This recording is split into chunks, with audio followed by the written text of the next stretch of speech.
I'm honored and humbled to be named the Jesuit Alumnus of the Year. I thank President Frank, the Jesuit administration, and the alumni community for considering me. I thank my parents for handing me over to the Jesuits with total trust and unlimited hope when I was 14. And I thank my family, Anna, Elizabeth, and Catherine, for following me all around the world and sharing my zeal while artfully keeping me in reality. My former CEO at Catholic Charities, sitting there, Gordon Wise, a Jesuit alumnus, texted me congratulations. And as if I wasn't nervous enough, he says, "Elmore, you realize this is the New Orleans equivalent of the Nobel Prize." I mean, we Jesuit alumni have an exalted opinion of our heritage. I will keep this brief. I don't want the critique Wagner received from Mark Twain, who, when asked what he thought about Wagnerian operas, he said they're okay except for the sound. So Matt Grau asked me to give him some of my memories of Jesuit, and I immediately answered Penance Hall. And I laughed when I listened to Jack Laborde's acceptance speech last year, where he mentioned Penance Hall in the first 3 minutes.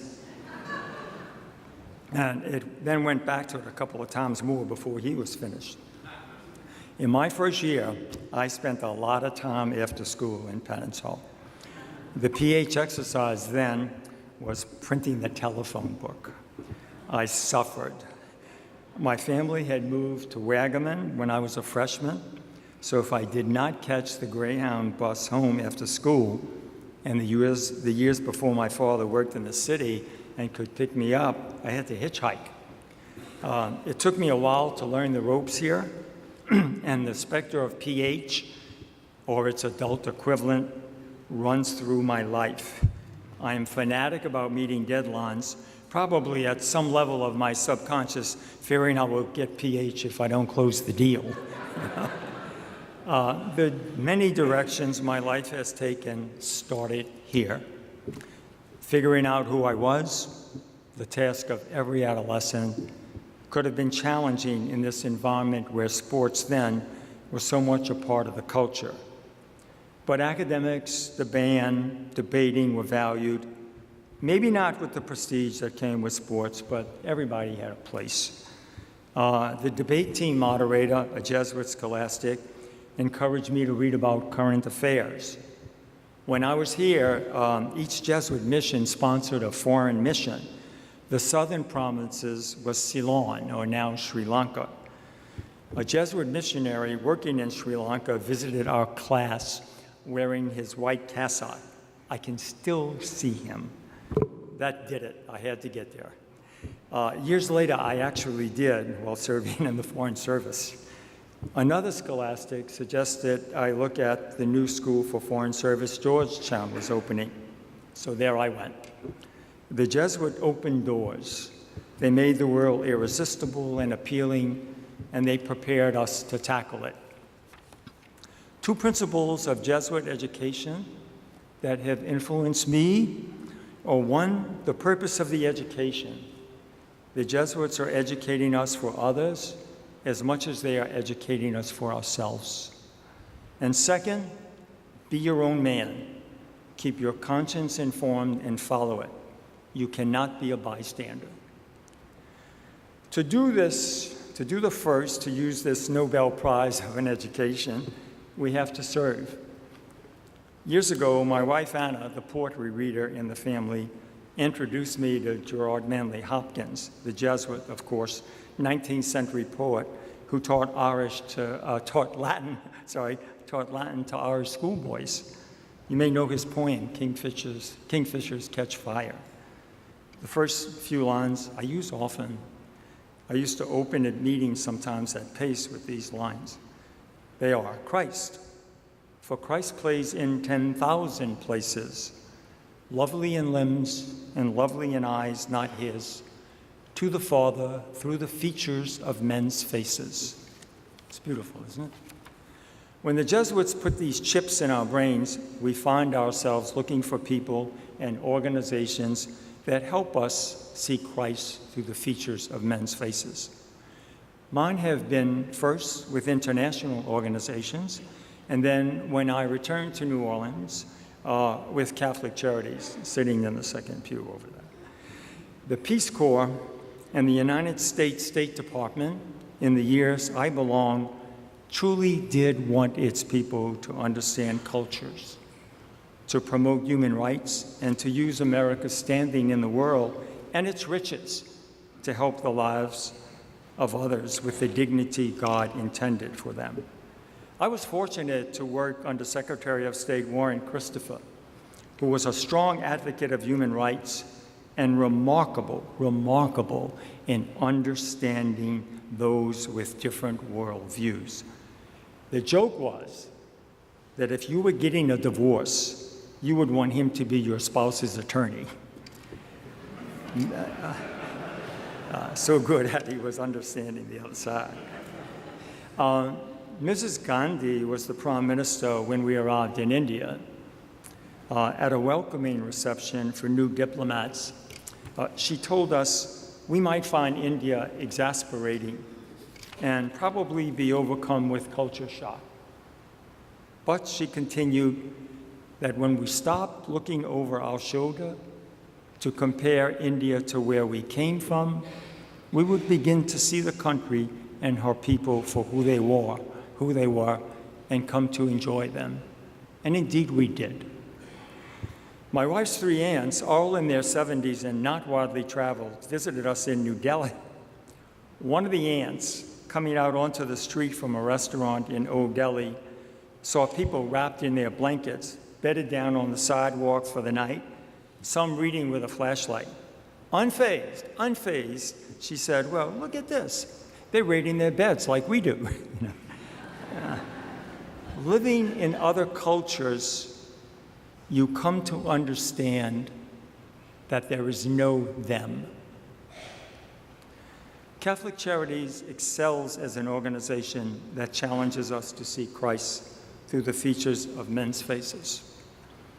I have had the good fortune to work under 3 excellent CEOs, all here tonight.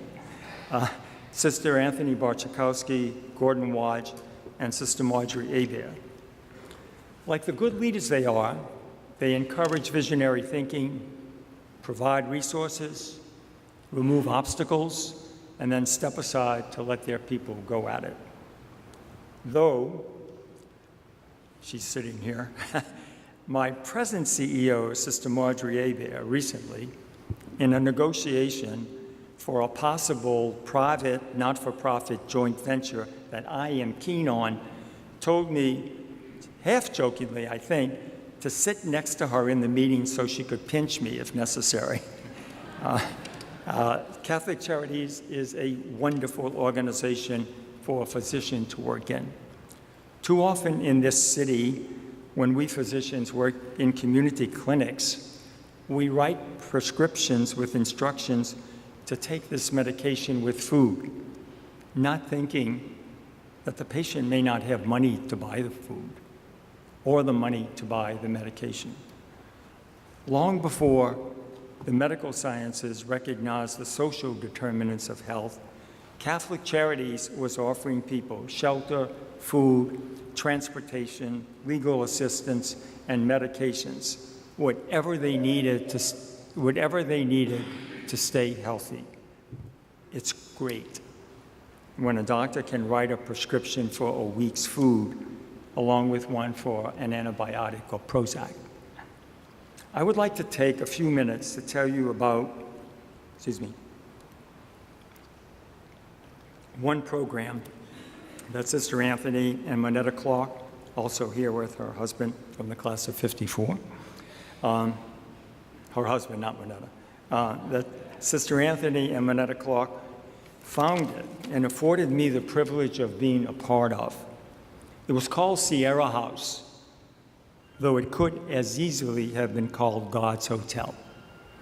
In a big house on St. Andrew Street, 14 serious mentally ill people would live together at any one time for 1 or 2 years. They learned about their illness and how eventually to live in the community. They were treated with the assumption that they were more normal than otherwise, and accordingly, they lived up to these expectations. What made it great was that everyone there, residents included, had found their vocation, living together to make life better for people who could not do it on their own. You are lucky in your career when you work with people who have zeal, intelligence, and compassion. There was little staff turnover at Sierra House, remarkable in the mental health field. For years, residents who graduated from the program could call Sierra House at any time, sometimes 2 in the morning, and a person would pick up the phone to help them get through a rough spot. Once a resident got settled in Sierra House, visits to the emergency room and hospitalizations dropped off. Healthcare costs to the state went down, and some were able to move on and live independently. Good care saves healthcare dollars. Sierra House became legendary. It lasted for 30 years until the funding changed. The second lesson I learned at Jesuit High School was to be your own man. Keep your conscience informed and follow it. Not knowing is not an excuse for not acting. You cannot be a bystander. I was in school 8 years with the Jesuits, so I had a lot of theology, logic, metaphysics, and ethics. We pre-med students at Spring Hill complained once to Father Yancey, chair of the biology department, how are all these courses going to help us get into medical school? A man of few words, he did not respond. He gave a look that in today's language would be suck it up. So much for student input. But the thinking and reflection do stay with us, we who are Jesuit trained. Maybe not always in our conscious thoughts, but they're in the background to influence our thinking and make us uneasy with compromises.